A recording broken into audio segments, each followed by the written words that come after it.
আজকে পুরীর মন্দিরের সামনে দাঁড়িয়ে আমরা নিয়ে স্পিচ করবো। দেখা যাক কতজন মানুষ আমাদের হেল্প করে এটাতে।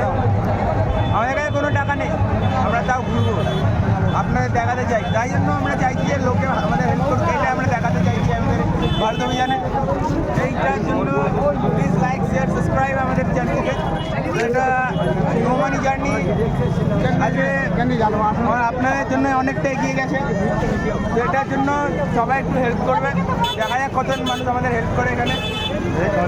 দেখি উড়িষ্যার মানুষরা আমাদের কতটা হেল্প করে, কারণ দার্জিলিংয়ের মানুষ, নেপালের মানুষ প্রচুর হেল্প করেছে আমাদের। তো দেখা যাক উড়িষ্যার মানুষ কতটা মন, সেটা আমরা দেখাতে চাই আমাদের ভিডিওর মাধ্যমে। সঙ্গে থাকুন, পাশে থাকুন ভারত অভিযানে।